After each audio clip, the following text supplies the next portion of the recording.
ഗ്രഹിക്കുമാറാവട്ടെ. ആമീൻ.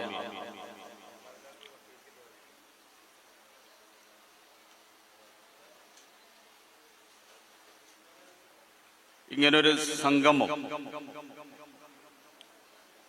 വിളിച്ചുകൂട്ടാൻ ഉദ്ദേശിക്കുകയും ദിവസങ്ങളായി അതിന്റെ പിന്നാലെ പ്രവർത്തിക്കുന്ന നമ്മുടെ ചെറുപ്പക്കാർ, അള്ളാഹു അവർക്ക് ആഫിയത്തുള്ള ദീർഘായുസ് നൽകുമാറാവട്ടെ. നല്ല പ്രവർത്തനമാണ് അവര് ദിവസങ്ങളായി നടത്തിക്കൊണ്ടിരിക്കുന്നത്. നമ്മുടെ മഹല്ലിലെ 3-4 ഭാഗങ്ങളിൽ വീട് വീടാന്തരം കയറി ആദ്യമൊന്ന് ക്ഷണിച്ചു, വരവ് ഉറപ്പുവരുത്തി, എന്നിട്ട് ആ ലിസ്റ്റ് വാങ്ങി ആ ഒരു പ്രവർത്തനം. അതോടൊപ്പം ഈ ഒരു വേദി പൂർണ്ണമാകുമ്പോൾ ഏകദേശം 1 രൂപന്റെ അടുത്ത് ചെലവ് വരും. അല്ലാഹു തആല അതിലേക്ക് സഹകരിച്ച എല്ലാവർക്കും അർഹമായ പ്രതിഫലം നൽകുമാറാവട്ടെ. ഒരു വലിയ ലക്ഷ്യം വെച്ചുകൊണ്ടാണ് ഈ ഒരു വേദി ഇവിടെ സംഘടിപ്പിച്ചത് എന്ന് ഓർമ്മപ്പെടുത്തിയല്ലോ. ഞാൻ നീട്ടി പരത്തി ഒന്നും പറയുന്നില്ല. വളരെ പ്രധാനപ്പെട്ട ചില കാര്യങ്ങൾ മാത്രം നിങ്ങളുടെ ശ്രദ്ധയിൽപ്പെടുത്തി എന്റെ വാക്കുകൾ അവസാനിപ്പിക്കുകയാണ്.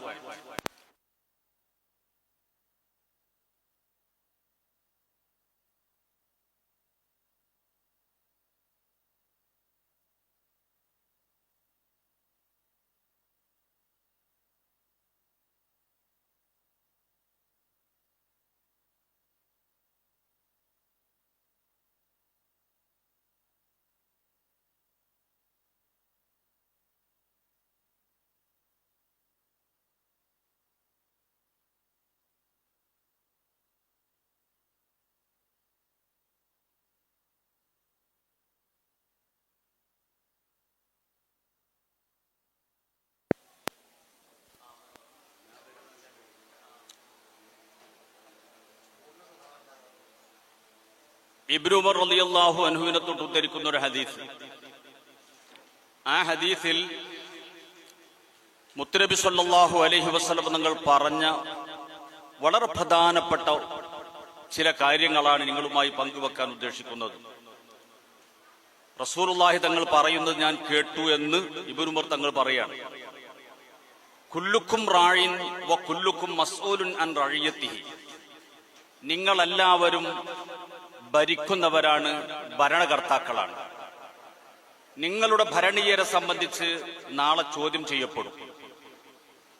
എന്നിട്ട് ഹദീസ്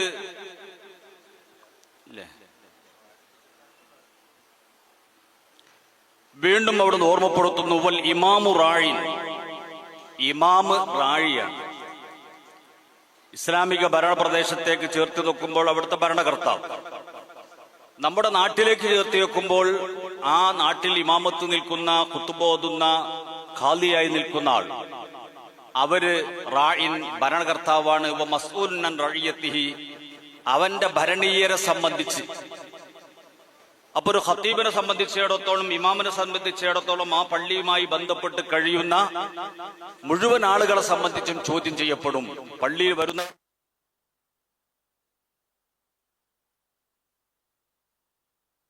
പ്രായമുള്ളവരെ സംബന്ധിച്ചും ഒക്കെയുള്ളൊരു ചോദ്യം ആ ഖത്തീബിനോട് അല്ലെങ്കിൽ ആ ഇമാമിനോട് നാളെ പരലോകത്ത് ചോദ്യം ചെയ്യപ്പെടും.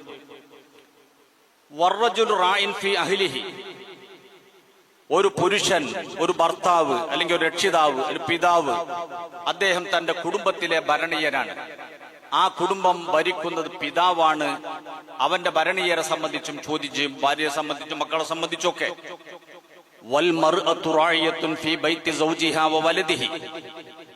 വീണ്ടും പറയുന്നു, വൽ മർഅത്തു, ആ പുരുഷന്റെ ഭാര്യ, ആ പിതാവിന്റെ ഭാര്യ, ആ ഭാര്യ തന്റെ ഭർത്താവിന്റെ വീട്ടിലെ കാര്യങ്ങളൊക്കെ നോക്കേണ്ടവളാണ്. അത് മാത്രം നോക്കിയാൽ പോരാ. വലദിഹി, ഒരു ഹദീസിൽ അങ്ങനെ കാണുന്നു. പല ഹദീസുകളിലും വ്യത്യസ്ത രൂപത്തിലാ കാണുന്നത്. ഒരു ഹദീസിൽ കാണുന്നു വലദിഹി, മക്കളെ സംബന്ധിച്ചും ചോദ്യമുണ്ട്. ഈ ഭർത്താവിന്റെ മക്കളെ സംബന്ധിച്ചും ഭാര്യയോട് ചോദ്യമുണ്ട്. അത് ഊഹിച്ചാൽ നമുക്ക് മനസ്സിലാകും. ഭർത്താവ് അന്നം തേടി വിവിധ ദിക്കുകളിൽ സഞ്ചരിക്കുകയാണ്. ആഴ്ചയിലോ മാസത്തിലോ 2 വർഷം കൂടുമ്പോൾ വീട്ടിലേക്ക് അണയുന്നവൻ, നാട്ടിൽ ജോലിയുള്ളവൻ, അർദ്ധരാത്രി 7 മണി 8 മണിക്ക് വന്ന് രാവിലെ കുട്ടികൾ എഴുന്നേൽക്കുന്നതിന് വീണ്ടും പണിക്ക് പോകുന്നവൻ, ഇവന് മക്കളെ നോക്കാൻ കഴിയില്ല. അതുകൊണ്ട് റസൂൽ പറയുന്നു, അവന്റെ മക്കളെ സംബന്ധിച്ച് ചോദ്യമുണ്ട്. ആ പെണ്ണിന്റെ ഭരണീയരായ സംബന്ധിച്ച്, മക്കളെ സംബന്ധിച്ചും ആ കുടുംബത്തെ മൊത്തത്തിലും ചോദ്യം ഭാര്യയോടുണ്ട്. മറ്റൊരു ഹദീസിൽ കാണുന്നു, വൽ ഖാദിമു റാഇൻ ഫീ മാലി സയ്യിദിഹി. ഖാദിം, ജോലിക്ക് വേണ്ടി വിളിച്ചവൻ, വളരെയേറെ ശ്രദ്ധിക്കേണ്ട ഒരു വിഷയമാണ്. പഴയ കാലത്ത് 8 മണിക്ക് ജോലിക്കിറങ്ങി 5 മണി വരെ ജോലി ചെയ്തിരുന്ന ഒരു കാലം. ആ കാലത്ത് ഭക്ഷണത്തിന് വേണ്ടി അരമണിക്കൂർ എടുത്തെങ്കിൽ എടുത്തു. അതിൻ്റെ ഇടയിൽ വേറെ വിശ്രമമില്ല. അതിനു മുമ്പ് 6 മണി വരെ ജോലി ചെയ്തത് 7 മണിക്ക് തുടങ്ങി 6 മണി വരെ, 8 മണിക്ക് തുടങ്ങി 5 മണി വരെ. അത് കുറെ കാലം തുടർന്നു പോന്നു. ഇപ്പോഴുള്ള അവസ്ഥ എന്ത് എന്നതിനെ കുറിച്ച് ജോലിക്ക് വിളിക്കുന്ന നമുക്കറിയാം. 1 മണിക്കൂറും 1.5 മണിക്കൂറും 2 മണിക്കൂറും ഒക്കെയാണ് ഉച്ചക്കുള്ള വിശ്രമം. വരുന്ന മുഴുവൻ ഫോണുകളും അറ്റൻഡ് ചെയ്യാണ്. ആ അറ്റൻഡ് ചെയ്യുന്ന സമയത്തൊക്കെ ഈ ജോലിക്ക് വിളിച്ച സയ്യിദിന്റെ, ആ മുതലാളിയുടെ, ജോലിക്ക് വേണ്ടി വിളിച്ച ആ മനുഷ്യന്റെ സമയമാണ് കവർന്നെടുക്കുന്നത്. വൽ ഖാദിമു, ജോലി ചെയ്യുന്നവൻ, പരിചരണം നടത്തുന്നവൻ, സേവനം ചെയ്യുന്നവൻ, റായിൻ ഫീ മാലി സയ്യിദിഹി, തന്റെ സയ്യിദിന്റെ, എവിടെയാണോ അവൻ ജോലി ചെയ്യുന്നത് അവന്റെ സമ്പത്തിന്റെ ഉത്തരം പറയേണ്ടി വരും. ജോലി പൂർണ്ണമായി എടുത്തോ? ഒരു മുഅല്ലിമിനെ സംബന്ധിച്ചിടത്തോളം 2 മണിക്കൂർ ജോലി ഏറ്റെടുത്തില്ല, 2 മണിക്കൂർ ജോലി ചെയ്തേ പറ്റൂ. അതിനിടയിൽ മറ്റു വേലകളില്ല, ഫോൺ എടുക്കലില്ല, മറ്റു സംസാരങ്ങളില്ല. ഉണ്ടെങ്കിൽ രക്ഷിതാക്കൾ വല്ലതും വന്നാൽ സദറിനെ കണ്ട് കാര്യങ്ങൾ പറഞ്ഞു പോവാതെ, ഉസ്താദിനെ കണ്ട് കാര്യങ്ങൾ, നാട്ടിലെ വിഷയങ്ങളൊക്കെ പറഞ്ഞ് സമയം കവർന്നെടുത്താൽ ഈ ഒരു കുട്ടിക്ക് മാത്രമല്ല, ആ ക്ലാസ്സിൽ 20 കുട്ടികളുണ്ടെങ്കിൽ 20 കുട്ടികളുടെയും 5-10 മിനിറ്റ് കവർന്നെടുക്കുകയാണ്. ചുരുക്കി പറഞ്ഞാൽ, ഇങ്ങനെ ജോലി ചെയ്യുന്നവർ, സേവനം ചെയ്യുന്നവർ, താൻ ആർക്കാണോ ജോലി ചെയ്തുകൊണ്ടിരിക്കുന്നതെങ്കിൽ അവരെ വേണ്ടതുപോലെ പരിഗണിക്കണം, സമയം മാനിക്കണം, ഗൗനിക്കണം. എന്നിങ്ങനെ പറഞ്ഞിട്ട് റസൂൽ പറയുന്നു, മസ്ഊലൻ റഇയതിഹി, അവന്റെ ഭരണീയരെ സംബന്ധിച്ചും ചോദ്യം ചെയ്യപ്പെടും. എന്നിട്ട് ഹദീസ് അവസാനിപ്പിക്കുന്നത്, വകുല്ലുക്കും റാഇൻ വമസ്ഊലൻ റഇയതിഹി, നിങ്ങളെല്ലാവരും ഭരണകർത്താക്കളാണ്. ഞാൻ ഉത്തരവാദി എന്നാണല്ലോ ഇന്നത്തെ വിഷയം. ഞാൻ ഉത്തരവാദി എന്ന് പറഞ്ഞാൽ ഞാൻ ഉത്തരവാദിയാണ്. ഇവിടെ കൂടി നിങ്ങളെല്ലാവരും ഉത്തരവാദിയാണ്. ഭാര്യ ഉത്തരവാദിയാണ്, ഭർത്താവ് ഉത്തരവാദിയാണ്, രക്ഷിതാവ് ഉത്തരവാദിയാണ്, സദുർസ്താദ് ഉത്തരവാദിയാണ്, മുഅല്ലിം ഉത്തരവാദിയാണ്, ജോലിക്ക് വേണ്ടി പോകുന്നതിന് ഉത്തരവാദിയാണ്, പീഡികയിൽ ജോലിക്ക് നിർത്തിയവൻ ഉത്തരവാദിയാണ്. മുതലാളിയുടേത് 1 അണുമണി തൂക്കം പോലും എടുക്കാൻ പാടില്ല, സമ്മതമില്ലാതെ എടുക്കാൻ പാടില്ല, കവർ ചെയ്യാൻ പാടില്ല. ഇങ്ങനെ തുടങ്ങി നാം ബന്ധപ്പെടുന്ന ഏതൊക്കെ മേഖലകളുണ്ടോ ആ മേഖലകളെ കുറിച്ച് നമ്മോട് ചോദ്യം ചെയ്യുന്ന സമയം വരാനുണ്ട്. ഇവിടെ ഒരു പക്ഷേ നമുക്ക് മുമ്പൊരു ആള് പറഞ്ഞതുപോലെ, ഞാനെന്നും തന്റെ കഫീലിനോട് പറഞ്ഞിട്ടാണ് എടുക്കാറുള്ളത്. എങ്ങനെ പറയാറുള്ളത്? 50 റിയാൽ ഞാൻ എടുത്തിട്ടുണ്ട് എന്ന് പറയും മലയാളത്തിൽ. അയാൾക്ക് തിരിയില്ല. ഇയാള് പറഞ്ഞത് ഞാൻ 50 റിയാൽ എടുത്തിട്ടുണ്ടെന്ന് പറഞ്ഞ് മൂപ്പരൊന്നും പറയില്ല, മൗന സമ്മതാണ്. ഈ നിലക്കുള്ള തട്ടിപ്പുകളോ അല്ലെങ്കിൽ ഉഡായിപ്പുകളോ ഒന്നും പടച്ച റബ്ബിന്റെ കോടതിയിൽ വില പോകൂല. അത് ഹക്കായിട്ട് തന്നെ ചോദ്യം ചെയ്യപ്പെടും. ആ ചോദ്യങ്ങൾക്ക് വ്യക്തമായ മറുപടി പറയാതെ വെച്ചകാല് മുമ്പോട്ട് വലിച്ചു വെക്കാനോ പിന്നോട്ട് പോരാനോ കഴിയാത്തൊരു രംഗം നമുക്ക് വരാനുണ്ടെന്ന് വിശ്വസിക്കുന്നവരാണ് നാം. ആ ഒരു കോടതി നാളെയോ മറ്റന്നാളോ നമ്മിലേക്ക് വരാനിരിക്കുന്നു.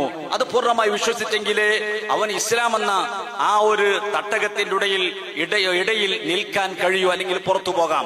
ഒരാളെ നിർബന്ധിച്ച് മുസ്ലിം ആക്കണമെന്നില്ല. അവർ ഈ ആശയങ്ങൾ ഉൾക്കൊണ്ടുകൊണ്ട് നിൽക്കാൻ പറ്റും, നിന്നാ മതി. ഇസ്ലാമിന്റെ തത്വം അത്രയും ലാ ഇക്റാഹ ഫിദ്ദീൻ, ദീനിൽ ദുർബന്ധിക്കലില്ല. ഈ നിയമങ്ങളൊക്കെ പാലിച്ചുകൊണ്ട് നിൽക്കാൻ കഴിയോ?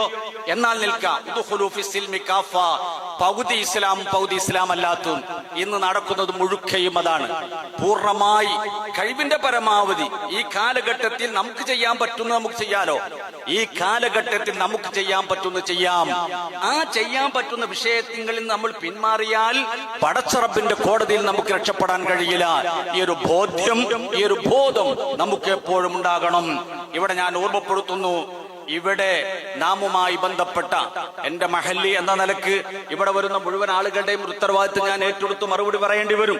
അതോടൊപ്പം നാം ഓരോരുത്തരും നമ്മുടെ വീട്, ആ വീടുമായി ബന്ധപ്പെട്ട വിഷയങ്ങളൊന്ന് താരതമ്യം ചെയ്യണം. നമ്മുടെ വീട്ടിൽ നടക്കുന്ന ഒരുപാട് പരിപാടികളുണ്ട്. സൽക്കാരം നടക്കാറുണ്ട്, മുടികളയൽ നടക്കാറുണ്ട്, കല്യാണം നടക്കാറുണ്ട്, അതുപോലെ കുടുംബ സംഗമം നടക്കാറുണ്ട്. ഇങ്ങനെ വ്യത്യസ്തങ്ങളായ പരിപാടികൾ നമ്മുടെ നാടുകളിൽ നടക്കുന്നുണ്ട്. നടക്കേണ്ടത് തന്നെയാണ്. സൽക്കാരം നടക്കണം, മുടികടയൽ നടക്കണം, കല്യാണം നടക്കണം, കുടുംബ സംഗമം നടക്കണം. ഇതൊക്കെ നടക്കേണ്ടത് തന്നെയാണ്. പക്ഷെ ആ സംഗതികളൊക്കെ നടക്കുമ്പോൾ ഈ ചെയ്യുന്നതിൽ നിന്ന് പടച്ചറബിന്റെ കോടതിയിൽ ഇഷ്ടപ്പെടാത്തത് വല്ലതും എന്നിലുണ്ടോ, എന്റെ കുടുംബത്തിലുണ്ടോ എന്ന് നോക്കേണ്ട ഉത്തരവാദിത്വം പിതാവായ എനിക്കുണ്ട്, മാതാവായ ഉമ്മാക്കുണ്ട്. ഇവർ രണ്ടാളും കണിശമായ വിഷയത്തിൽ ഇടപെട്ട് ചെയ്യാതിരുന്നാൽ രണ്ടുപേരും റബ്ബിന്റെ കോടതിയിൽ പരാജയപ്പെട്ടു പോകും. ഞാൻ ഈ സമയത്ത് ഓർമ്മപ്പെടുത്തുന്നു, നമ്മുടെ വീട്ടിൽ നടക്കുന്ന സൽക്കാരങ്ങൾ, ആ സൽക്കാരങ്ങളിലേക്ക് വ്യത്യസ്തങ്ങളായ ആളുകൾ വരും. ആ ആളുകൾക്കൊക്കെ ഇവിടെ നാം ശ്രദ്ധിക്കേണ്ട, കല്യാണം എന്നത് സുന്നത്താണ്. ആ സുന്നത്തായ ഒരു കർമ്മം നാം ചെയ്യുമ്പോൾ അതിനിടയിൽ ഒരുപാട് ഹറാമു വന്നാൽ അതുകൊണ്ട് നാം ഉദ്ദേശിച്ച ഫലം നമുക്ക് നേടിയെടുക്കാൻ കഴിയൂല. കുടുംബ സംഗമം, ഒരു കുടുംബത്തിൽപ്പെട്ട മുഴുവൻ ആളുകളെയും സംഘടിപ്പിച്ചുകൊണ്ട് നടത്തുന്ന പരിപാടി, ആ പരിപാടിയിലും നാം പരസ്പരം കാണാൻ പറ്റുന്ന ആളുകളെ ഒരുമിച്ച് കൂട്ടിക്കൊണ്ട് നടത്തിയാൽ അതുകൊണ്ട് നേടിയെടുക്കുന്ന നേട്ടങ്ങൾ നേടാൻ കഴിയൂല. ഇങ്ങനെ നാം ഒരുമിച്ച് കൂടുന്ന വിഷയങ്ങളിലൊക്കെ നാം കഴിവിന്റെ പരമാവധി നാം ശ്രദ്ധിക്കണം. അതുപോലെ മതനിരാസം, ഒരു ഭാഗത്ത് മതത്തോട് തീരെ താല്പര്യമില്ലാത്തൊരു വിഭാഗം വളർന്നു വരുന്നു. അതുപോലെ തന്നെ ബിദ്അത്തിന്റെ കടന്നുകയറ്റം, ആ കടന്നുകയറ്റം എന്ന് പറഞ്ഞാൽ നേരെ ചൊവ്വേ വന്നുകൊണ്ട് ഈ ആശയത്തിലേക്ക് വരണമെന്ന് പറഞ്ഞാൽ ആളെ കിട്ടുകയില്ല എന്ന് ബോധ്യപ്പെട്ടത് കൊണ്ട് തന്നെയാണ് അവർ മറ്റു പല വിധേനയും കുടുംബങ്ങളിലൂടെ, ബന്ധങ്ങളിലൂടെ, അങ്ങനെ രാഷ്ട്രീയ ബന്ധങ്ങളിലൂടെ, ഇങ്ങനെ ഏതൊക്കെ ബന്ധങ്ങളുണ്ടോ ആ ബന്ധങ്ങളിലൂടെ ബിദ്അത്ത് തിരുകി കയറ്റാൻ വേണ്ടി ശ്രമം നടക്കുന്നു.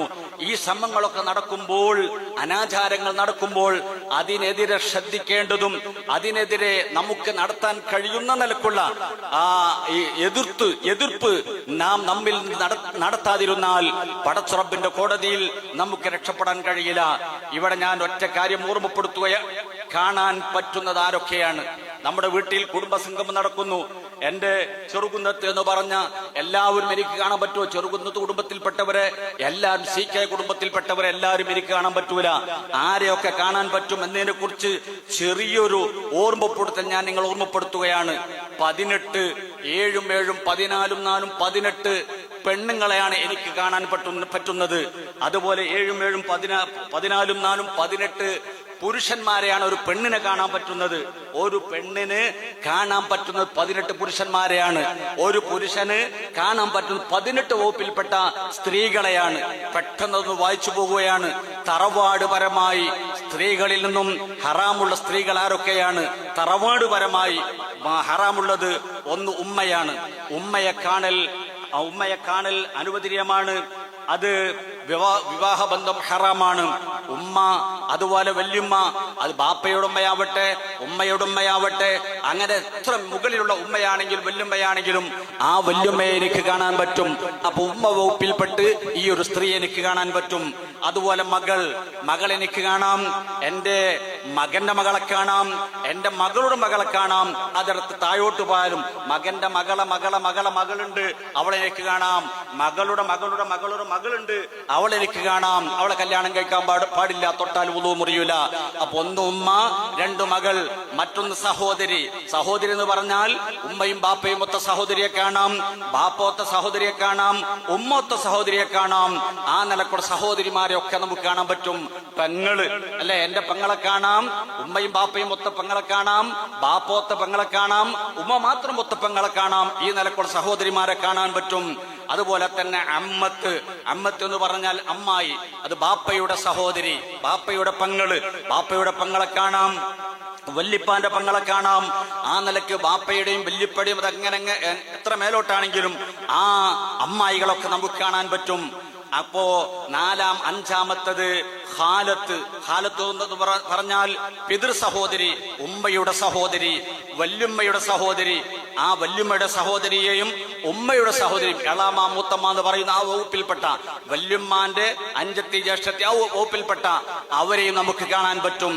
അതുപോലെ തന്നെ ആറാമത്ത് ബിന്തുൽ അഖ്, സഹോദരന്റെ മകൾ, തന്റെ സഹോദരന്റെ മകളെ കാണാം. അതുപോലെ തന്റെ സഹോദരന്റെ മകന്റെ മകളെ കാണാം. അത് ഏത് രൂപത്തിലാണെങ്കിലും, ഉമ്മൊത്തതാണെങ്കിലും ബാപ്പൊത്തതാണെങ്കിലും സഹോദരന്റെ മകളെ കാണാം. അതുപോലെ സഹോദരി മകളെയും കാണാം. ഇങ്ങനെ 7 ആളുകൾ. ഒന്നുകൂടി പറയാം, ഉമ്മനെ കാണാം, ഉമ്മ ഏത് രൂപത്തിലുള്ളതാണെങ്കിലും, മകളെ കാണാം, മകളെ മകള്, മകന്റെ മകള്, സഹോദരിയെ കാണാം, അമ്മായിയെ കാണാം, മൂത്തമ്മയെ കാണാം, സഹോദരന്റെ മകളെ കാണാം, സഹോദരിയുടെ മകളെ കാണാം. ഇങ്ങനെയാണ് തറവാടുപരമായി നമുക്ക് കാണൽ അനുവദിക്കപ്പെട്ട, കല്യാണം കഴിക്കാൻ പറ്റാത്ത 7 സ്ത്രീകൾ ഇവരെയാണ്. ഇതിന്റെ അപ്പുറത്തുള്ളതൊക്കെ ആ വകുപ്പിൽ കാണാൻ പറ്റാത്തതാണ്. നമുക്ക് പലപ്പോഴും എളാമന്റെ മകളെ കാണാൻ പറ്റുമോ? എളാമന്റെ മകളെ കാണാൻ പറ്റൂല. എളാമന്റെ മകളെ എനിക്ക് കല്യാണം കഴിക്കാൻ പറ്റും, മൂത്തമ്മന്റെ മകളെ എനിക്ക് കല്യാണം കഴിക്കാൻ പറ്റും, അവളെ കാണാൻ പറ്റൂല. അത് കുടുംബത്തിൽപ്പെട്ടതാണല്ലോ. കുടുംബ സംഗമം കൂടുമ്പോൾ നാം അവരൊന്നിച്ച് സ്വന്തം സഹോദരിയെ പോലെ ഒപ്പം ഇരിക്കാൻ പറ്റോ, തൊടാൻ പറ്റോ? കടുത്ത ഹറാമാണ്. കല്യാണം നടക്കുമ്പോ, കസൽക്കാരം നടക്കുമ്പോ, കുടുംബ സംഗമം നടക്കുമ്പോ വളരെയേറെ ശ്രദ്ധിക്കേണ്ടതാണ്.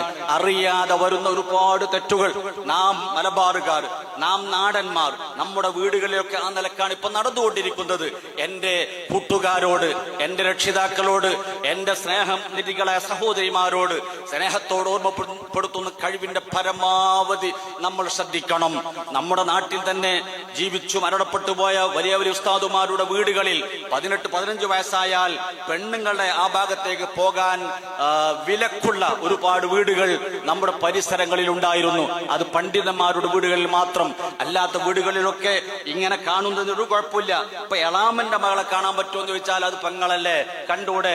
മൂത്തമ്മന്റെ മകളെ കാണാൻ പറ്റുമെന്ന് വെച്ചാൽ അത് കണ്ടൂടെ, പെങ്ങളല്ലേ എന്ന് പറഞ്ഞ് നിസ്സാരവൽക്കരിച്ചുകൊണ്ട് ആ ഹറാമ് ചെയ്യുന്നവരാണ് നമ്മിൽ പലരും എന്ന് നാം ശ്രദ്ധിക്കണം. ഇത് തന്നെ ഹറാമാണെങ്കിൽ അപ്പുറത്തുള്ളവന്റെ ഭാര്യ, അപ്പുറത്തുള്ളവന്റെ മകള്, അപ്പുറത്തുള്ളവന്റെ പെങ്ങള്, അവരെ നാം കാണുന്നതിന്റെ വിധി എന്താണ് എന്നതിനെ കുറിച്ച് നാം ഒന്ന് ഓർക്കേണ്ടതുണ്ട്. ഈ 7 ആളുകൾ കഴിഞ്ഞാൽ പിന്നെ മുലകുടി ബന്ധത്തിലൂടെ ഹറാമുള്ളത് അത് വളരെ കുറച്ചുണ്ടാവുള്ളൂ. അങ്ങനെ മുല കുടിച്ച ആളുകൾ വളരെ കുറവാണ്. 2 വയസ്സ് പൂർത്തിയാകുന്നതിന്റെ മുമ്പ് ഒരു സ്ത്രീയുടെ മുല 5 പ്രാവശ്യങ്ങളിലായി കുടിച്ചാൽ മുലകുടി ബന്ധം സ്ഥിരപ്പെടുമെന്നാണ്. 2 വയസ്സ് പൂർത്തിയാകുന്നതിന് മുമ്പാവണം. അത് 5 പ്രാവശ്യമാകണം. അങ്ങനെ 5 പ്രാവശ്യം 2 വയസ്സ് പൂർത്തിയാകാത്തൊരു പെണ്ണിന്റെ മുല കുടിച്ച് ഒരു കുട്ടി, ആ കുട്ടി 5 പ്രാവശ്യം കുടിച്ചാൽ ആ കുട്ടിയുടെ ഉമ്മയാണ് ആ മുല കൊടുത്ത പെണ്ണ്. അങ്ങനെ ഈ പറഞ്ഞ ഈ 7 ആളുകളും ആ മുലകുടി ബന്ധത്തിലൂടെയും ഹറാമാവും. അപ്പൊ അത് നമ്മുടെ നാട്ടിൽ വളരെ കുറവാണ്. ഇനി നമുക്കുള്ളത് കെട്ടുബന്ധത്തിലൂടെ 4 ആളുകളാണ്. കെട്ടുബന്ധത്തിലൂടെയുള്ള 4 ആളുകൾ അതേതാണ്? ഒന്ന് അസ്ലിന്റെ ബാപ്പയുടെ ഭാര്യ. ബാപ്പാന്റെ ഭാര്യ എന്ന് പറഞ്ഞാൽ ബാപ്പ 2ാമത് കല്യാണം കഴിച്ചാണ്ടോ. സ്വന്തം ഭാര്യ, ഇത് നേരത്തെ പറഞ്ഞു പെട്ടല്ലോ, ഉമ്മ എന്ന് പറഞ്ഞതിൽപ്പെട്ടു. സ്വന്തം ബാപ്പ കല്യാണം കഴിച്ച ഒരു ഭാര്യ 2ാമത് കല്യാണം കഴിച്ചു. ആ ഭാര്യയെ നമുക്ക് കാണാം, തൊടാം, അവിടെ കല്യാണം കഴിക്കാൻ പാടില്ല. അതുപോലെ തന്നെ മക്കളുടെ ഭാര്യയും നമുക്ക് തൊടാം, അവരെ പിന്നെ തൊട്ടാൽ ഉളുമുറിയില്ല, അവരെ നമുക്ക് കല്യാണം കഴിക്കാൻ പാടില്ല. അതുപോലെ അസ്ലു സൗജത്തിന്റെ അസ്ല്, അത് എന്ന് പറഞ്ഞാൽ ഭാര്യയുടെ ഉമ്മ, ആ ഭാര്യയുടെ ഉമ്മയുടെ ഉമ്മ തുടങ്ങി ആ വകുപ്പിൽപ്പെട്ടവർ. അതാണ് 3ാമത്തത്. 4ാമത്തത് ഭാര്യയുടെ മകൻ, ഭാര്യക്ക് നേരത്തെ കല്യാണം കഴിച്ച ഒരു മകളുണ്ടായിരുന്നു. ആ മകളെ എനിക്ക് തൊടാം, എനിക്ക് കാണാം, അവരെ കല്യാണം കഴിക്കാൻ പാടില്ല. പക്ഷേ ഈ 4ൽ നിന്ന് 4ാമത്തെ ഈ പറഞ്ഞ ഭാര്യക്ക് ആദ്യത്തെ കല്യാണത്തിനുണ്ടായ കുട്ടിയെ, ആ പെൺകുട്ടിയെ എനിക്ക് കാണാനും തൊടാനും പറ്റുന്നത് എപ്പോഴാണ്? അത് പറ്റുന്നത് ഈ ലാ തഹറുമു ഇല്ലാ ബിൽ വത്ഇ, ഈ ഭാര്യയുമായി ഇദ്ദേഹം ലൈംഗികമായി ബന്ധത്തിൽ ഏർപ്പെട്ടെങ്കിൽ മാത്രമേ അവൾ ഹറാമാവുള്ളൂ, അല്ലെങ്കിൽ ഹറാമാവൂല. എന്ന് പറഞ്ഞാൽ ഞാനൊരു കല്യാണം കഴിച്ചു, ആ കല്യാണം കഴിച്ച പെണ്ണിനെ, നേരത്തെ ഒരു കല്യാണം കഴിച്ച ഒരു പെൺകുട്ടിയുണ്ട്, ആ പെൺകുട്ടിനെ എനിക്ക് കാണാനും തൊടാനും പറ്റുന്നത് എപ്പോഴാണ്? ഇവളുമായി ഞാൻ ലൈംഗിക ബന്ധത്തിൽ ഏർപ്പെട്ടെങ്കിൽ മാത്രമേ കാണാനും തൊടാനും പറ്റുള്ളൂ. അതിന്റെ മുമ്പ് അവൾ ഒഴിവാക്കിയാൽ എനിക്ക് അവളെ കല്യാണം കഴിക്കാൻ പറ്റും. അപ്പൊ ഇങ്ങനെ വളരെ കുറഞ്ഞ ആളുകൾ, 18 ആളുകൾ, 18-ൽ 14 ആളുകൾ, 7ഉം 4ഉം 11 ആളുകൾ മാത്രമാണ് നമ്മുടെ നാടുകളിൽ സുലഭമായി നമുക്ക് കിട്ടുന്ന ഹറാമായ ആളുകൾ. ഇതിനപ്പുറത്തുള്ള ആരൊക്കെയുണ്ടോ ആ ആളുകളൊക്കെ നമുക്ക് ഹറാമാണ്. കാണാൻ പാടില്ല, തൊടാൻ പാടില്ല. തൊട്ടാ വുളു മുറിയും, കാണൽ ഹറാമാണ്. ഈ ഒരു നിയമമാണ് പരിശുദ്ധ ഇസ്ലാം നമ്മുടെ മുമ്പിൽ വെക്കുന്നതെങ്കിൽ നമ്മുടെ വീട്ടിൽ നടത്തും കല്യാണം, നിങ്ങളൊന്ന് ആലോചിച്ച് നോക്കി. ഇന്ന് വീട്ടിൽ നടത്തുന്ന ഓരോ പരിപാടി, ഇപ്പൊ മുടികളയിൽ ഇപ്പൊ എന്താ പ്രശ്നം? മുടികളയിൽ അതിന്റെ ഒരുപാട് സുന്നത്തുണ്ട്. ആ സുന്നത്തല്ല ഞാൻ പറഞ്ഞത്. സുന്നത്ത് എന്ന് പറഞ്ഞാല് സൂര്യൻ ഉദിക്കുന്ന സമയത്താവണം മുടി കളയേണ്ടത്. അത് 7-ന്റെ അന്നാവണം. ആ ചെയ്യാൻ പറ്റുന്ന എല്ലാ സുന്നത്തുകളും അന്ന് തന്നെ ചെയ്യാൻ വേണ്ടി നമ്മൾ ശ്രമിക്കണം. എന്നിട്ട് ഒരാളെ കാത്തുനിന്ന് ഈ സുന്നത്തൊക്കെ അമ്മായി വന്നില്ല എന്ന് പറഞ്ഞിട്ട് അമ്മായിനെ കാത്തുനിന്ന് 7 മണിക്ക് സൂര്യൻ ഉദിക്കുന്ന 6 മണിക്ക് സമയം നിശ്ചയിച്ചു, 6-നില്ല, 6:30-ക്കില്ല, 7-നില്ല, 9-ന് പോയി ആണ് നമ്മൾ ആ പരിപാടി ചെയ്യുന്നത്. ഈ ഒരു അമ്മായിക്ക് വേണ്ടി ആ സുന്നത്തൊക്കെ നഷ്ടപ്പെടുന്നു. അത് ശ്രദ്ധിക്കേണ്ടതാണ്. ചിലപ്പോൾ ആ സുന്നത്ത് കൊണ്ടാണ് നമ്മൾ രക്ഷപ്പെടുന്നതെങ്കിൽ നമ്മുടെ നന്മ തിന്മകൾ തൂക്കി നമ്മൾ ഗൗരവത്തിൽ ചിന്തിക്കേണ്ടത്. നമ്മളെ നന്മ തിന്മകൾ തൂക്കിയപ്പോൾ ഒരു സുന്നത്തിന്റെ കുറവ് മാത്രമാണുള്ളത്. എന്റെ സഹോദരന്മാരെ, എന്റെ രക്ഷിതാക്കളെ, നമ്മൾ ഏതൊരു നന്മ കാണുമ്പോഴും ഏതൊരു തിന്മ കാണുമ്പോൾ ശ്രദ്ധിക്കേണ്ടത് ഈ നന്മ കൊണ്ട് എനിക്ക് സ്വർഗത്തിൽ കടക്കാൻ കഴിഞ്ഞേക്കാം എന്ന് മനസ്സിലാക്കി ചെയ്യാൻ പറ്റുന്ന മുഴുവൻ സുന്നത്തുകളും നമുക്ക് ചെയ്യാൻ പറ്റുന്നതൊക്കെ നമ്മൾ ചെയ്യണം. തെറ്റുകളിൽ നിന്നും അതുപോലെ മാറി നിൽക്കും വേണം. തെറ്റുകളിൽ കഴിവിന്റെ പരമാവധി ഈ തെറ്റുകൊണ്ട് ഞാൻ നരകത്തിൽ പോകുമെന്ന് പേടി നമുക്ക് വേണ്ടത്. ഇത് ഞാൻ ചെയ്താൽ ഇതുകൊണ്ട് ഞാൻ നരകത്തിൽ പോകുമെന്ന് പേടിച്ചുകൊണ്ട് അതിൽ മാറി നിൽക്കണം. ഈ സുന്നത്തുകൊണ്ട് എനിക്ക് രക്ഷപ്പെടാൻ കഴിയോ എന്ന് വിചാരിച്ചുകൊണ്ട് നമ്മൾ എന്ത് ചെയ്യണം? ചെയ്യാൻ വേണ്ടി ശ്രമിക്കണം. ഇപ്പൊ കല്യാണം നടത്തേണ്ടത് ശവ്വാൽ മാസത്തിലാണ്, നിക്കാഹ് നടക്കേണ്ടത് ശവ്വാൽ മാസത്തിലാണ്, അത് വെള്ളിയാഴ്ചയാണ്, അത് പള്ളിയിൽ വെച്ചാണ്, രാവിലെയാണ്. ഇതൊക്കെ എന്തായിരിക്കണം? ശവ്വാൽ മാസം കിട്ടണമെങ്കിൽ ചിലപ്പോൾ ഒരു കൊല്ലം കാത്തു നിൽക്കേണ്ടി വരും. വെള്ളിയാഴ്ച ഒരാഴ്ച കാത്തുനിന്നാൽ മതി. പള്ളിയിൽ നിന്ന് എല്ലാ ദിവസവും നമുക്ക് കിട്ടും. രാവിലെ എന്നുള്ള എല്ലാ ദിവസവും കിട്ടേണ്ടതാണ്. ഇപ്പൊ ഇന്നത്തെ രാവിലെ കഴിഞ്ഞാൽ നാളെ രാവിലെ എന്ന് നമുക്ക് കാണാം. വെള്ളിയാഴ്ച തന്നെ ചിലപ്പം ശനിയാഴ്ച പറയുന്നതെങ്കിൽ ഏകദേശം ഒരു 6 ദിവസം കാത്തിക്കേണ്ടി വരും. ശവ്വാല് കിട്ടണമെങ്കിൽ ഒരു പക്ഷേ എന്തായിരിക്കണം? ഇപ്പൊ ഈ ശവ്വാലാണ് കഴിഞ്ഞാൽ പിന്നെ ശവ്വാല് കിട്ടണമെങ്കിൽ ഒരു കൊല്ലം കാത്തു നിൽക്കേണ്ടി വരും. അപ്പൊ ഒരു കല്യാണം നടക്കുമ്പോ ആ ആണിനും പെണ്ണിനും ഈ സുന്നത്ത് കിട്ടണമെങ്കിൽ ആ നമ്മൾ കർശനമായി ആ സുന്നത്ത് കിട്ടണമെന്ന് ഉദ്ദേശിച്ചാൽ നമുക്ക് നടപ്പിലാക്കാൻ കഴിയും. അല്ല, അതിപ്പോ പൊരേന്നാക്കല്ല നല്ലത്, അല്ലെ? ചർച്ചക്ക് പോകുന്ന ഞാൻ തന്നെ പറയാ, ആ പെണ്ണുങ്ങൾ ഓരോ പൊരയിലാണ്. പള്ളി നമ്മളാണ്ട് ഒഴിവാക്കുക, പള്ളിയിൽ നിന്നാണ്ട് ഒഴിവാക്കി വീട്ടിൽ നിന്ന് നടത്തുക. എന്നിട്ട് ആ സുന്നത്ത് മുഴുവൻ നഷ്ടപ്പെടുത്തുക. അല്ലെങ്കിൽ ഏതെങ്കിലും കല്യാണ മണ്ഡപത്തിലേക്ക് വെച്ച് ഏറ്റവും ചുരുങ്ങിയിരുന്ന അങ്ങനെ കല്യാണ മണ്ഡപം നടക്കട്ടെ, അതിന്റെ അടുത്തുള്ള ഒരു പള്ളിയിൽ വെച്ച് ആകുക, അതൊരു രാവിലെ ആകുക എന്നൊരു ചർച്ച ചെയ്യാനൊന്നും ആളില്ല. ചർച്ച ചെയ്യാൻ ആളില്ല. പോടെ ഞാൻ എന്നെ മറ്റൊരു സപ്പോർട്ട് ചെയ്യാണ്. ഈ ഒരു അവസ്ഥയിൽ നിന്ന് മാറി കഴിവിന്റെ പരമാവധി ശ്രദ്ധിക്കണം. മുടി കളയുന്നിടത്ത് ഞാൻ പറഞ്ഞ സുന്നത്താണ്. അതേ സമയത്ത് മുടി കളയുമ്പോ ഭർത്താവിന്റെ പെങ്ങള് തന്നെ ആ കുട്ടിനെ പിടിച്ച് ഒസ്താന്റെ മുമ്പിൽ വെച്ചു കൊടുക്കണം. എവിടെ ഏത് സുന്നത്താണുള്ളത്? എന്റെ മകന്റെ കല്യാണം നടന്നപ്പോ പിന്നെ ഒരു പെങ്ങളെ വീട്ടിൽ കല്യാണത്തിന് പറയാൻ വേണ്ടി പോയപ്പോ അപ്പുറത്തുണ്ട് പെണ്ണ് എന്ന് പറഞ്ഞ്, നിങ്ങളിപ്പോ പിന്നെ പെങ്ങളോടല്ല ആദ്യം കല്യാണം പറഞ്ഞ്, നിങ്ങളിന്റെ അങ്ങനെ ആദ്യം ഇവിടെ തുടങ്ങണ്ടേ, അങ്ങനെ തുടങ്ങി. അപ്പൊ ഞാൻ പറഞ്ഞു, ഞാനും ഓൻ ഓതി കിതാബിലൊന്നും കണ്ടിട്ടില്ല. ഞാൻ കണ്ടോടത്തോളം ഓന്റെ ഉസ്താദിനോട് ആദ്യം പറയാമെന്ന് ഞാൻ മനസ്സിലാക്കി. AP ഉസ്താദിന്റെ അടുത്ത് പോയി പറഞ്ഞാണ്ട് വരികയാണ് പെങ്ങള്. സൗകര്യന്റെ വന്നാൽ മതിയായിരുന്നു, സൗകര്യന്റെ വന്നാൽ മതിയായിരുന്നു. ആ പെണ്ണ് ഒരു പെണ്ണാണ്. ഇവരാ മസല പറയണത്. ആ പെണ്ണ് പറയാണ്, പെങ്ങളോടല്ല ആദ്യം പറയേണ്ടത്, പറയാതെ നിങ്ങൾ പറഞ്ഞത് ശരിയായില്ല. പെങ്ങളെ കേക്ക പറയണം. ഞാൻ പറഞ്ഞു, ഞങ്ങൾ കുറച്ച് ഓതി കിതാബില്, ഓൻ ഓതി കിതാബിലും കണ്ടിട്ടില്ല, ഞാൻ ഓതി കിതാബിലും കണ്ടിട്ടില്ല. ഞാൻ മനസ്സിലാക്കിയോടത്തോളം ഓനെ പഠിപ്പിച്ച ഒരു സ്ഥാനത്തെത്തിച്ച ഉസ്താദ് AP ഉസ്താദാണ്. ഉസ്താദിന്റെ അടുത്ത് പോയി പറഞ്ഞു വരികയാണ്, സൗകര്യം വന്നോളിയാണ്. ഇങ്ങനെ പറയാൻ കഴിയണം. ഇങ്ങനെ പറയാൻ കഴിഞ്ഞാൽ സംഗതി വൃത്തിയാവും. അപ്പൊ പെങ്ങള് മുടി കളയാൻ പെങ്ങൾ ഇങ്ങനെ പിടിച്ചു കൊടുക്കണം. ഒസാത്തിയാണ് തിരക്കില്ല, ഒസാത്തിയാണ് തിരക്കില്ല. ഒരു ആണ് മനുഷ്യൻ വന്നിട്ട് ഇതിങ്ങനെ കളയാൻ, എത്ര ഒരു കുട്ടീനെ നമ്മളുടെ കളയാൻ പെട്ടെന്ന് കളയാൻ കഴിയൂലല്ലോ. വളരെ ശ്രദ്ധിച്ച് കളയണം. ചിലപ്പോ 1 മണിക്കൂർ സമയം പിടിക്കും, അരമണിക്കൂർ എന്തായാലും പിടിക്കും. ആ സമയം ഈ ഹറാം ഇങ്ങനെ ചെയ്തുകൊണ്ടേയിരിക്കുകയാണ്. ഇതിന് നമ്മൾ വീട്ടിൽ നമ്മളൊക്കെ സപ്പോർട്ടാണ്, നമുക്കാർക്കും എതിർപ്പില്ല. അത് വേണ്ട, അത് ഓനല്ലേ ഞാൻ പിടിച്ചു കൊടുത്തോളാം എന്ന് ഭർത്താവ് പറയുന്നില്ല, ഈ കുട്ടിന്റെ വാപ്പ പറയുന്നില്ല, കുട്ടീന്റെ വല്യാപ്പ പറയുന്നില്ല. ആ ഒരു തെറ്റ് നമ്മൾ മൗനം സമ്മതമായി അംഗീകരിച്ചു കൊടുക്കുകയാണ്. ഇതൊരു ഉദാഹരണം. അതുപോലെ കല്യാണത്തിന് നടക്കുന്ന പേക്കൂത്തുകൾ, എന്തൊക്കെയാണെന്ന് ഞാൻ കാണുന്നതിനേക്കാൾ കൂടുതൽ കണ്ടവരും അനുഭവിച്ചവരുമാണ് നിങ്ങൾ. എന്റെ മകളെ കല്യാണം നടക്കുമ്പോൾ അവളെ കൂടെ പഠിച്ച ആൺകുട്ടികളും പെൺകുട്ടികളും ഒക്കെ വന്ന് റൂമിലേക്ക് കയറി ഒപ്പം നിന്ന് ഫോട്ടോ എടുത്ത് അങ്ങനെയുള്ള ഒരുപാട് സംഭവങ്ങൾ. എത്ര ഹറാം വിവാഹം കഴിക്കൽ സുന്നത്താണ്, ശക്തമായ സുന്നത്താണ്. ആ സുന്നത്ത് നടപ്പിലാക്കാൻ വേണ്ടി ഈ ഹറാം മോനെ വേണ്ട എന്ന് പറയാൻ ബാപ്പയായ എനിക്ക് കഴിയണം, ഉമ്മയായ എന്റെ ഭാര്യയ്ക്ക് കഴിയണം. അപ്പൊ അത് വേണ്ട, അത് ആവശ്യമില്ല എന്ന് പറഞ്ഞ് തടുത്തു നിർത്താൻ കഴിയണം. അങ്ങനെ തടുത്തു നിർത്തിയെങ്കിലേ നമുക്ക് രക്ഷപ്പെടാൻ കഴിയുള്ളൂ. അല്ലെങ്കിൽ ഉമ്മ ഉത്തരവാദിയാണ്, ബാപ്പയും ഉത്തരവാദിയാണ്. കുടുംബ സംഗമം നടക്കുമ്പോൾ ഒരു കുടുംബ സംഗമത്തിൽ പ്രസംഗിക്കാൻ വേണ്ടി പോയി, കുടുംബ സംഗമം പ്രസംഗിക്കാൻ വേണ്ടി മുന്നിൽ പോലും മറല്ല. ആരും ഞാൻ പ്രസംഗിക്കണോടത്ത് എന്റെ മുന്നിൽ മറല്ല. ഞാൻ പറഞ്ഞു പ്രസംഗിക്കണ മറ കെട്ടിയേ പറ്റും. പിന്നെ വിഷയം അതായി. കുടുംബ സംഗമത്തിന് മാത്രമല്ല അറിഞ്ഞത്, ഈ മുഹറമാത്തും നസബും തൊക്കാടാണ് പറഞ്ഞു. അവന് ഒരു മറ അപ്പുറത്തും വെച്ചു, ഒരപ്പുറത്തും വെച്ച്. കാരണം മൊത്തം കാണാന്നുകൊണ്ട് കോലത്തിലാപ്പുള്ളത്. ഏത് നടത്തുകയാണെങ്കിലും നമ്മൾ അതിന് സപ്പോർട്ട് ചെയ്യാണ്. അതുകൊണ്ട് എന്റെ രക്ഷിതാക്കളോട്, എന്റെ ഉമ്മമാരോട് കഴിവിന്റെ പരമാവധി നമുക്ക് ചെയ്യാൻ പറ്റുന്നത് നമ്മൾ ചെയ്യണം. ഇന്നിപ്പോ ബസ്സിൽ നിന്ന് ഇങ്ങനെ പോരുമ്പോ ഒരാള് പിന്നെ പേടി ഉണ്ടാണും പറയാതെ കണ്ടലി രണ്ടാമത്തെ സഫിലിക്കാൻ തന്നെ ഇപ്പൊ ബേജാറാണ്. രണ്ടാമത്തെ സഫിൽ എന്നാൽ ഒന്നാമത്തെ സഫിലുള്ളതിന്റെ താറാറ് നിസ്കാരം കഴിഞ്ഞിട്ട് പറയേണ്ടി വരും. നമ്മൾ കടത്തായ സ്ഥലം വിട്ടും മറ്റാൾ നീച്ചു പോയിട്ടുണ്ടാവും. മുന്നിൽ നിന്നാള് ഓന്റെ വിരൽ ചിലപ്പോ ഇങ്ങനെ വെക്കും. അത് നമ്മൾ പറയാൻ നമ്മൾ ഇത് കഴിയുമ്പോൾ ഓനും പിന്നെ ഏതാന്ന് അറിയില്ല, ഏതോ നാട്ടുകാരേക്കും. നമ്മൾ പറയൽ കണ്ടോൽക്ക് നിർബന്ധമല്ലേ, കണ്ടോല് പറഞ്ഞു കൊടുക്കണം. അപ്പൊ ബസ്സിൽ നിന്ന് ഇങ്ങനെ ഒരാൾ കേറിയപ്പോ തുണിയുടെ മടക്കുത്തി, എന്നിട്ട് കേറി മുന്നിലെ ഇതിലൂടെ കുത്തിയപ്പോ ട്രൗസറിന്റെ ഇത് പിടിച്ചിട്ടുണ്ടല്ലോ, പിടിച്ചിട്ടുണ്ടോ കാലല്ലോ, അത് ഫുള്ള് പുറത്തായി. ഞാൻ ഇങ്ങനെ പറയും വേണം ഇയാൾ എന്താ സാധനം.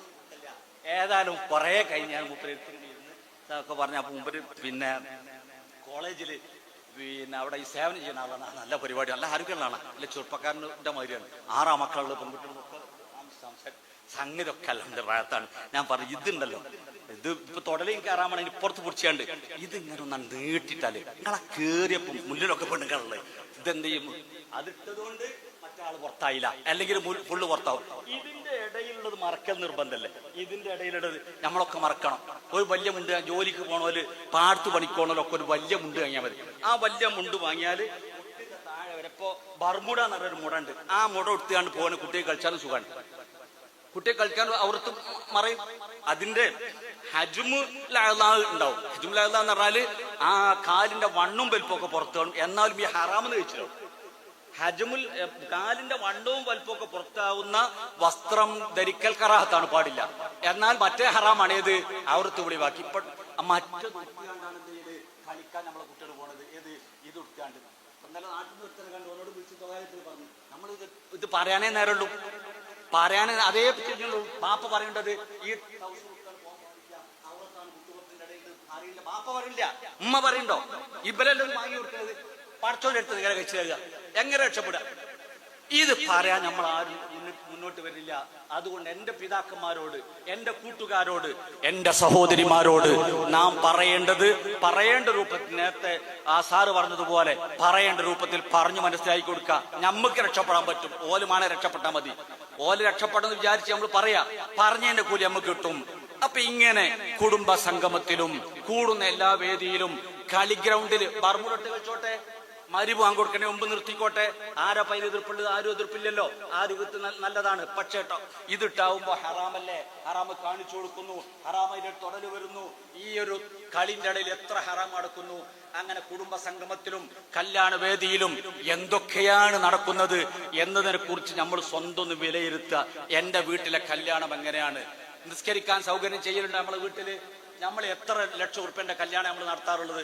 ഇപ്പോ 10 പവൻ വാങ്ങണമെങ്കിൽ 7 ലക്ഷം ഉറുപ്പ്യ ആ പൊന്നിന് കൊടുക്കണം. പണി തീരുമ്പോൾ 10 ലക്ഷം ഉറുപ്പ്യ ആവും 10 പവന്. കല്യാണത്തിനോ ഒരു 2 ലക്ഷം രൂപ കല്യാണ ചെലവ്. ഇതൊക്കെ ചെലവാക്കിയിട്ട് അപ്പുറത്തൊരു റൂം, നിസ്കരിക്കാനുള്ള ഒരു ചെറിയ സൗകര്യം, ഒരു 2-3 നിസ്കാര കുപ്പായം വാങ്ങി അവിടെ ഇട്ടാല് അവിടെ ഉണ്ട്, വാങ്ങി അവിടെ വെച്ചാൽ മതി. നിസ്കരിക്കാനുള്ള ഒരു പെണ്ണുങ്ങൾ അനൗൺസ് ചെയ്യുക, നിസ്കരിക്കാൻ സൗകര്യം അവിടെ ഉണ്ട്, സമയവും പോയി നിസ്കരിച്ചോളി എന്ന് പറഞ്ഞാൽ അതൊരു സൗകര്യമാണ്. ഇത് നമ്മൾ ചെയ്യുന്നുണ്ടോ? ഇല്ല, നമ്മൾ ചെയ്യൂല. അതേ സമയത്ത് ഒന്നിച്ച് ഭക്ഷണം കൊടുക്കുക. ചില കല്യാണത്തിന് പോയാൽ മനുഷ്യൻ വഷളായി പോവുക. വർഷമായി പോവുക. നമ്മൾ ഈ തലയെ കെട്ടുന്ന മുമ്പൊക്കെ പെണ്ണുങ്ങളൊന്ന് മാറിത്തരുന്നു, ഇപ്പൊ മാറിത്തരൂല. നാളെ ഒരു കല്യാണത്തിന് പോയിട്ട് വാശി പിടിച്ചൊരു പെണ്ണ് നമ്മളൊപ്പം ഇരുന്ന് നമ്മൾ പിന്നെ അവിടെ നീച്ചാൻ പോയി കുടുങ്ങി പെട്ടെന്ന് എഴുന്നേറ്റ് പോരേണ്ടി വന്നു. അപ്പൊ വാശി പിടിച്ചിട്ട് ഇരിക്കണ പോലെ ഇവിടെ നമ്മൾ ശ്രദ്ധിക്കുക. പെണ്ണുങ്ങൾക്ക് ഭക്ഷണത്തിന് ഹാള്, ആണുങ്ങൾക്ക് ഒരു ഭക്ഷണത്തിന് ഹാള്. ആ പെണ്ണുങ്ങൾക്ക് ഭക്ഷണം കൊടുക്കാൻ അതിന് പ്രത്യേക ടീമുണ്ട്.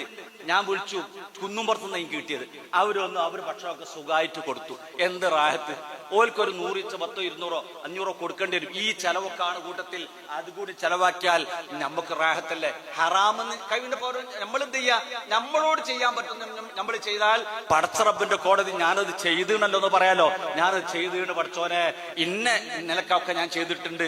നമ്മളൊന്നും ചെയ്യാതെ ഒറ്റ ഹാള്. എന്നിട്ട് കല്യാണ മണ്ഡപത്തിൽ നടുവിലുള്ള വിധി അത് നമ്മളവിടെ മാറ്റി വെക്കുക. എന്നിട്ട് എല്ലാവരും കൂടി ഒന്നിച്ചിരുന്ന് ഭക്ഷണം കഴിക്കുക. ഈ ഹറാമ് ചെയ്താൽ അതിനുള്ള കുറ്റം നമുക്ക് പേറേണ്ടി വരും എന്നാണ് ഈ സമയത്ത് എനിക്ക് ഓർമ്മപ്പെടുത്താനുള്ളത്. അപ്പൊ ഈ നിലക്കുള്ള ഈ ഒരു വിഷയം, ആ വിഷയത്തെ ഓരോരുത്തരും ഗൗനിച്ച് ശ്രദ്ധിച്ച് അതിന് പരിഹാരം കാണാൻ ശ്രമിച്ചാൽ ഒരു പരിധി വരെ നമുക്ക് എന്ത് ചെയ്യാൻ പറ്റും? മാറ്റം വരുത്താൻ പറ്റും. അപ്പൊ ഇതിങ്ങനെ പറഞ്ഞാൽ പറ്റുമോ? പറയാനേ നമുക്ക് നേരെ. ഇപ്പൊ ഞാൻ നേരത്തെ പറഞ്ഞല്ലോ, അയാള് എന്ത് ചെയ്തു?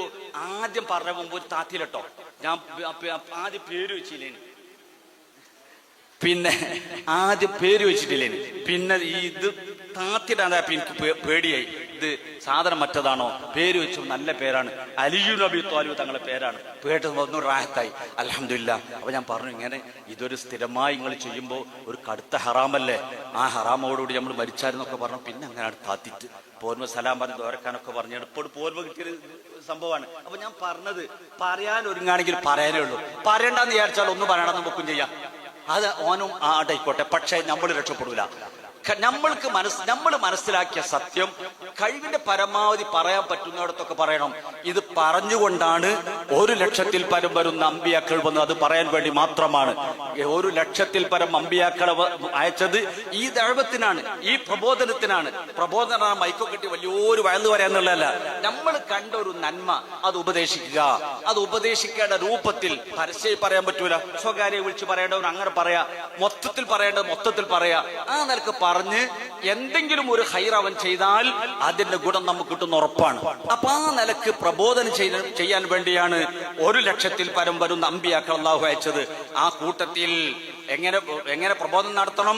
ഹിക്മത്ത് കൊണ്ടും മൗഇദത്ത് കൊണ്ടും നല്ല ഉപദേശം, ദേഷ്യം പിടിക്കാതെ, നല്ല പരുഷമായ സ്വഭാവത്തിലല്ലാതെ മയമായ ലോലമായ നിലക്ക് അവരോട് ഖൗലൻ ലയ്യിനൻ. ഫിർഔനിന്റെ അടുത്തേക്ക് പോകാൻ വേണ്ടി അല്ലാഹു തആല നിർദ്ദേശിച്ച പറഞ്ഞെന്താണ്? ഖൗലൻ ലയ്യിനൻ. ആര് പറഞ്ഞു കേൾക്കാത്ത, അതെ പോയി പറയണം, പറഞ്ഞ കൂലി ഇങ്ങ് കിട്ടും. ഫിർഔന്റെ അടുത്തും പോയി പറഞ്ഞില്ലേ? പറഞ്ഞു. നന്നായോ? നന്നായില്ല. നല്ല നിലക്ക് ഉപദേശിക്കുക. ബഹുമാനപ്പെട്ട നൂഹ് നബി അലൈഹി സ്വലാത്തു വസ്സലാം, വലഖദ് അർസൽനാ നൂഹൻ ഇലാ ഖൗമിഹി ഫലബിസ ഫീഹിം അൽഫ സനത്തിൻ ഇല്ലാ 50 ആമാ. നൂഹ് നബി അലൈഹി സ്വലാത്തു വസ്സലാമിനെ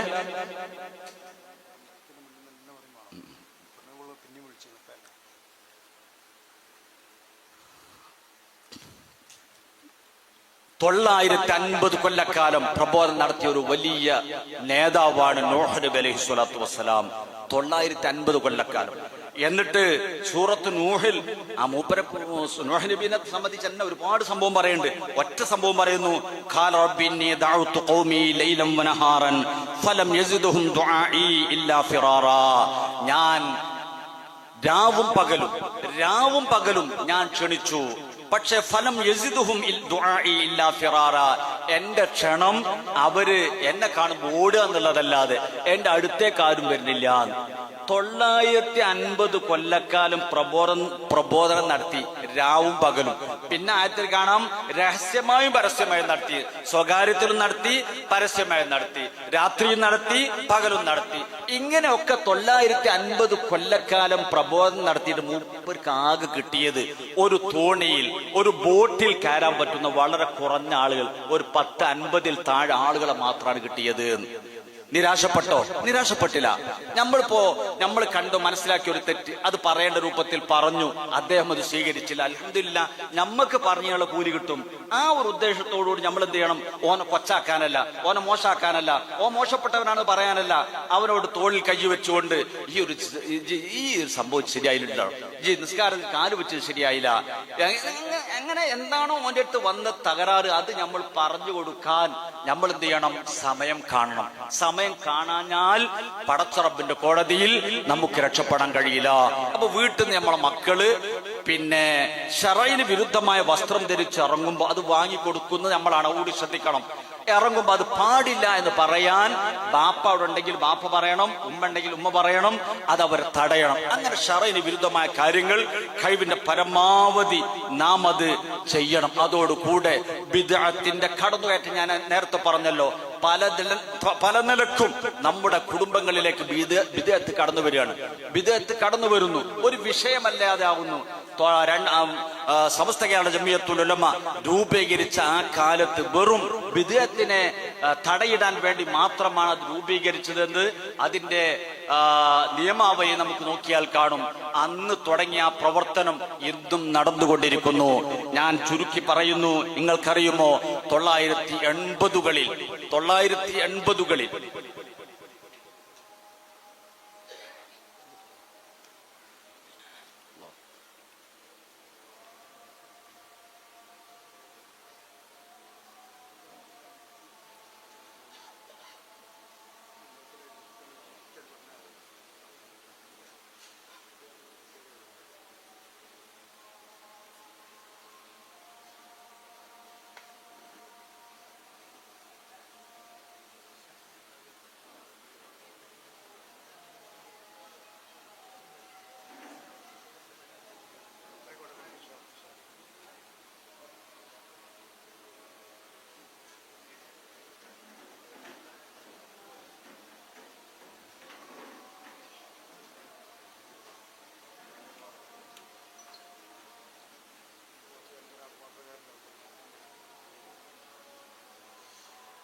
നമ്മളെ പ്രധാനപ്പെട്ട ക്ലാസ് ഇൻഷാ അല്ലാഹ് നഈം ഉസ്താദ് എടുക്കാൻ കാത്തുനിൽക്കുകയാണ്. ഞാൻ നിർത്തിയാണ്.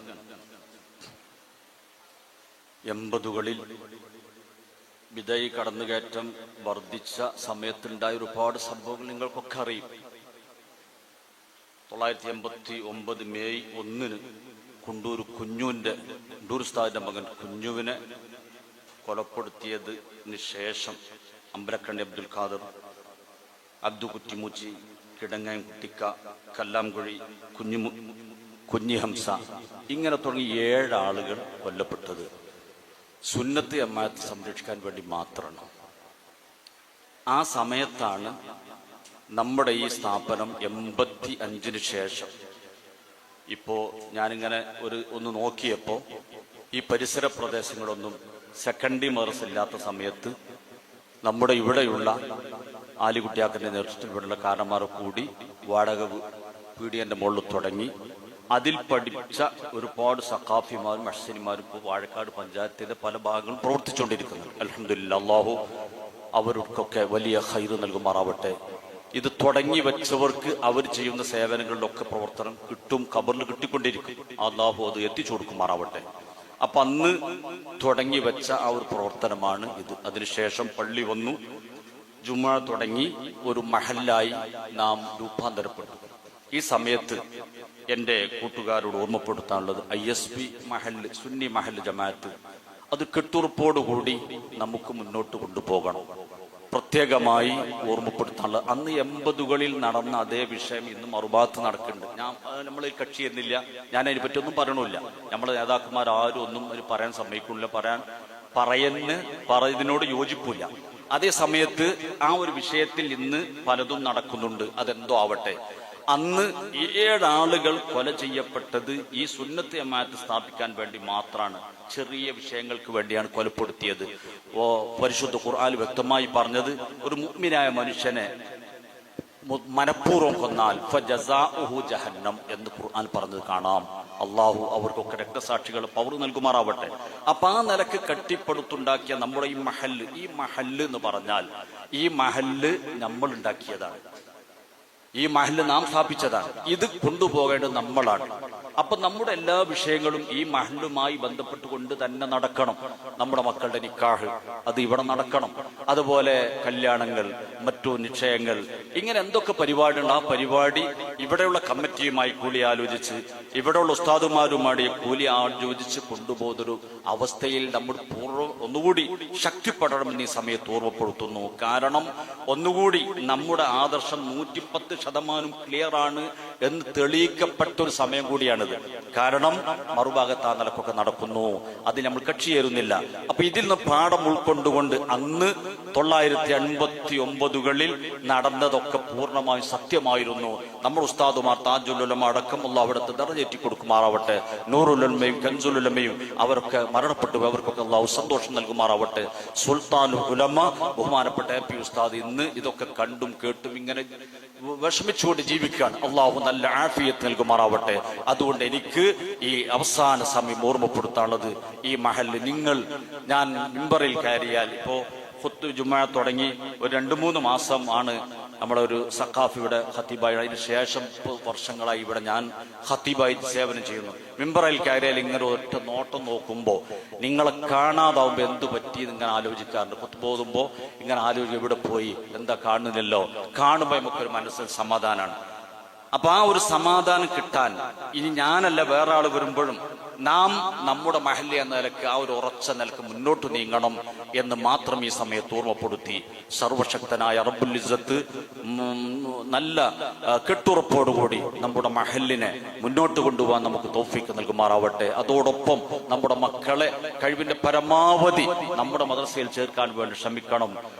ഇംഗ്ലീഷ് നഴ്സറിയിൽ ചേർക്കുന്നുവെങ്കിൽ ജലാലിയിൽ ചേർക്കാൻ വേണ്ടി ശ്രമിക്കണം. അതൊക്കെ നമ്മുടെ സ്ഥാപനത്തിന്റെ മുതൽക്കൂട്ടാണ് എന്ന് മാത്രം ഓർമ്മപ്പെടുത്തി, ജമാഅത്തിൽ കയറുമ്പോൾ എവിടെയാണോ നമ്മൾ അവിടെയുള്ള സുന്നി ജമാ പള്ളി നമ്മൾ കയറും, അങ്ങാടിയിലുണ്ടെങ്കിൽ അത് എന്റെ പള്ളിയിൽ തന്നെ ആവട്ടെ എന്നാവുമ്പോഴാണ് ഇവിടുത്തെ ജമാഅത്ത് വിവരപ്പെടുക. അപ്പൊ ഞാൻ ഇങ്ങോട്ട് തന്നെ വരട്ടെ എന്ന് മനസ്സിലാക്കി ജമാഅത്ത് നമ്മുടെ പള്ളിയിലേക്ക് തന്നെ എത്തി. ജുമാക്ക് നമ്മുടെ പള്ളിയിലേക്ക് എത്തി. ഇവിടെ നടക്കുന്ന ബദറും സ്മൃതിയും അതുപോലെ തുടങ്ങിയ ഒരുപാട് പരിപാടികൾ, ആ പരിപാടികളിലൊക്കെ നിറസാന്നിധ്യമായി കാരണവന്മാരും എല്ലാവരും മുമ്പിൽ ഉണ്ടാകണമെന്ന് മാത്രം ഓർമ്മപ്പെടുത്തി ഞാൻ എന്റെ വാക്കുകൾ അവസാനിപ്പിക്കുന്നു. സർവശക്തനായ റബ്ബുൽ ഇസ്സത്ത് ഈ വിഷയത്തിന് വേണ്ടി സഹകരിച്ച ഒരുപാട് ആളുകളുണ്ട്. അവർക്ക് വേണ്ടി ഇൻഷാ അല്ലാഹ് ഉസ്താദ് ദുആ ചെയ്യും. എല്ലാവർക്കും അല്ലാഹു സന്തോഷം നൽകുമാറാവട്ടെ.